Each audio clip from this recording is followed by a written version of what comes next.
Yo le voy a pedir a Javier Mozo que presente el informe sobre la lista más sensible, la de conflicto de intereses. Antes quiero hacer una aclaración.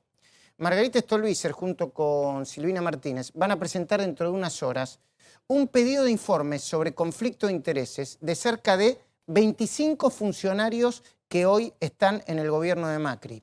Hay algo que me olvidé de preguntarle a Marcos Peña, pero tiene que ver con esto. Presentaron tanto al equipo de lujo del gobierno como si fueran de súper lujo, que empezó a cambiar la percepción con los conflictos de interés y se los considera a muchos, o a este gobierno se lo considera un gobierno de CEOs que manejan planillas Excel y que tuvieron, en algunos casos seguirían teniendo, vínculos y conflictos con las empresas privadas donde trabajaron.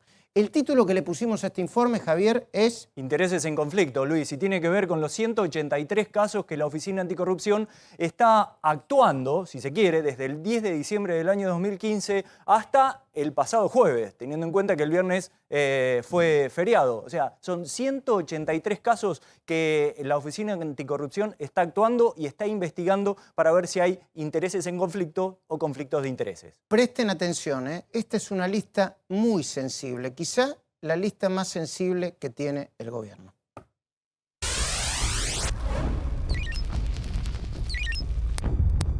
Atender a ambos lados del mostrador, usar la información como funcionario para favorecer negocios de empresas privadas en las que tuvo o tiene intereses, conservar acciones de las firmas en las que fue empleado de alto rango o accionista.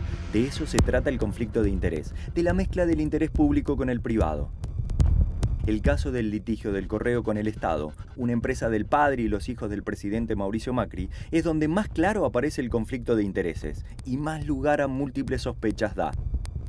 Cuando vos te pones a analizar los casos de corrupción en Argentina, muchas veces están vinculados con esto, ¿sí? La Oficina Anticorrupción está a cargo de la aplicación de la Ley de Ética Pública, que es la que en su artículo 15 principalmente habla del conflicto de interés, con lo cual ellos son los que tienen que prevenir este tipo de situaciones, exponerlas, dar respuesta. Los funcionarios públicos le pueden consultar y la Oficina Anticorrupción tiene la obligación de contestarle a ver si se está incurriendo o no en un conflicto de interés y generar recomendaciones como ha hecho en algunos casos recientes.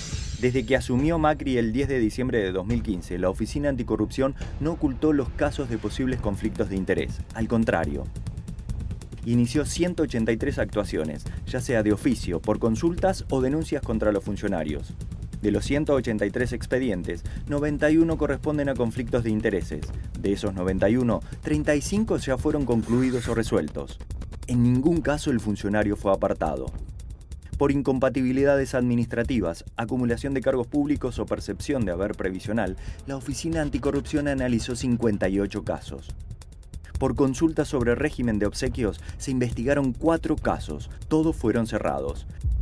¿Se puede vincular a los conflictos de interés con casos de corrupción? Siempre el conflicto de intereses anda rondando los casos de corrupción. A veces es mucho más claro mostrarlo. Por ejemplo, cuando es un funcionario que pasó de tal lugar a un lugar público y tiene acciones, como fue el caso de Aranguren, lo que no quiere decir que el conflicto de intereses haya sido un delito, ¿sí? Existe una situación conflictiva que hay que resolver. Juan José Aranguren, ex CEO de Shell y actual ministro de Energía y Minería, compró en su momento 600.000 acciones de la petrolera por 13 millones de pesos. La Oficina Anticorrupción le recomendó vender las acciones. Además, le aconsejó excusarse o abstenerse de participar en actuaciones ligadas a Shell. Aranguren al principio se resistió a vender, argumentando que no estaba violando ninguna ley vigente. Después lo hizo a regañadientes.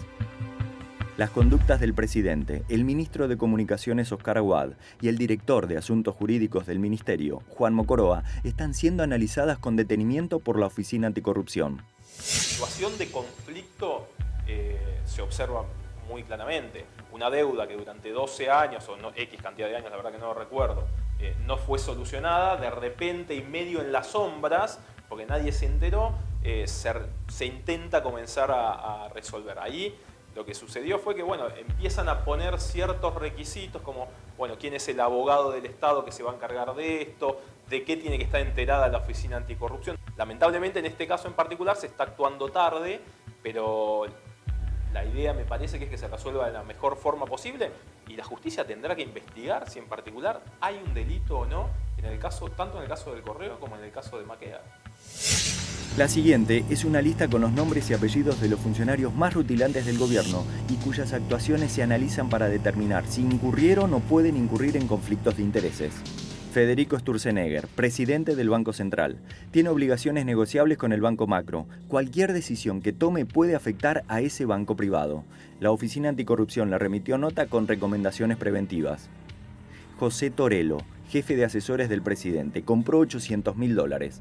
Gustavo Lopetegui, vicejefe de gabinete, compró y vendió $310.000 entre el 23 y el 26 de octubre de 2015. Mario Quintana, vicejefe de gabinete, a través de Pegasus compró $11.480.000. Se investiga si se beneficiaron con la compra a dólar futuro barato, obteniendo altas ganancias después de la devaluación. La Oficina Anticorrupción todavía no se expidió, pero Torello, Lopetegui y Quintana ya vendieron los dólares. Miguel Brown, secretario de Comercio. Ahí tenés un potencial conflicto de interés que decís, bueno, podría beneficiar a los supermercados de alguna forma, se tendría que abstener en algunos casos en particular, cuando tenga que ver mucho con el mercado minorista, etcétera. Bueno, ahí la Oficina Anticorrupción tiene que decir, si es que no lo dijo hasta ahora. La verdad que la Oficina Anticorrupción ha avanzado bastante en recomendaciones en este sentido, y decir, bueno, hasta dónde puede tomar decisiones y hasta dónde no puede tomar decisiones. Consultó ante la Oficina Anticorrupción sobre un posible conflicto de intereses. La familia Brown es dueña de la cadena de supermercados La Anónima. También posee acciones del Banco Galicia. Se le recomendó abstenerse y excusarse de tomar decisiones relacionadas con ambas empresas. Alejandro Caseta, presidente del Inca. La ley de ética pública también, me parece que la Oficina Anticorrupción está flexibilizando bastante este concepto. Dice que determinados funcionarios no pueden tomar decisiones sobre aquellas empresas en las cuales los beneficia, ¿sí? Lo podemos extender un poco, los beneficiaba, porque es difícil saber si tenía acciones o algo por el estilo. Bueno, ¿a quién le vendió esas acciones? Si sigue teniendo de alguna forma algún contacto económico en particular. Entonces lo que se hace es estirar un poquito la normativa, pero hay que estarle encima. Si tuvo ciertos intereses en particular en materia de producción de cine, etcétera, bueno, hay que verificar a quién beneficia, si es que beneficia a alguien desde el Inca ahora. Fue el propio Caseta el que pidió un dictamen a la Oficina Anticorrupción para aclarar los límites de su rol. Le respondieron que deberá abstenerse de tomar decisiones en cuestiones particulares relacionadas con Patagonic Film, de la que fue CEO antes de asumir la función pública. Pablo Popic, subsecretario de Refinación y Comercialización. José Sureda, secretario de Recursos Hidrocarburíferos.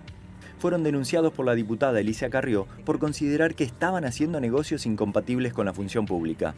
Popic trabajó en Action. En su declaración jurada como funcionario, reconoció ser deudor de la empresa. Se le recomendó abstenerse de tomar decisiones sobre la petrolera. Sureda trabajó en Pan American Energy. Se abrió expediente administrativo. Todavía no le hicieron ninguna recomendación. Alejandro Pereira, director del ENACOM, Ente Nacional de Comunicaciones. El funcionario comunicó sus antecedentes y vínculos previos. Fue abogado de varios medios de comunicación. La Oficina Anticorrupción le informó que tiene que abstenerse y excusarse cuando lleguen a su escritorio temas relacionados a vínculos anteriores. Juan Martó, coordinador del Programa Nacional para el Combate del Lavado de Activos y Financiación del Terrorismo. La Oficina Anticorrupción le recordó que no puede ejercer como abogado especializado en lavado de activos. Lo conminó a modificar la web del estudio que fundó y del que es socio para evitar confusiones con su rol en el ámbito privado. Le pidió excusarse y abstenerse de participar en casos específicos. Laura Alonso reveló que tiene muchas limitaciones para investigar a fondo. Dio un solo ejemplo. La AFIP no le permite acceder a los datos relacionados con los anexos reservados en las declaraciones juradas, donde figuran los antecedentes y bienes de cónyuges e hijos. Fue por una decisión que tomó la expresidenta Cristina Fernández en 2013 a través de un decreto de necesidad y urgencia. La titular de la Oficina Anticorrupción considera que ese decreto aumentó la oscuridad informativa y disminuyó la transparencia.